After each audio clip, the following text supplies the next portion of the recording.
Bugun Chevrolet Labo 2026 haqida qisqacha, lekin to'liq ma'lumot beramiz. Bu model kichik biznes egalari va shahar ichida yuk tashish bilan shug'ullanuvchilar uchun mo'ljallangan ixcham yuk avtomobili hisoblanadi. Labo ilk bor 2000 yillar boshida bozorga kirib kelgan va o'zining soddaligi hamda ishonchliligi bilan tez mashhur bo'lgan. 2026 yilgi versiya esa shu an'anani davom ettirib, yanada zamonaviy ko'rinish va yaxshilangan qulayliklarni taqdim etadi. Tashqi dizayni oddiy va amaliy. Ixcham kuzov, ochiq yuk platformasi va mustahkam old qism. Ichki salon juda sodda, lekin haydovchi uchun barcha zarur funksiyalar mavjud. Qulay o'rindiqlar, oddiy boshqaruv paneli va tejamkor yechimlar. Bu avtomobil hashamat uchun emas, ish uchun yaratilgan.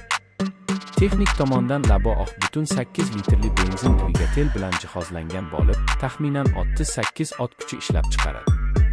5 pogonali mexanik uzatma va orqa yuritma tizimi bilan birga keladi. Maksimal tezligi 100 km/s atrofida, yoqilg'i sarfi esa o'rtacha 7-8 litrni tashkil etadi. Eng katta ustunligi tejamkorligi va arzon ekspluatatsiya xarajatlari. Narxi bozorlarga qarab farq qiladi, lekin o'z segmentida eng hamyonbop variantlardan biri sanaladi.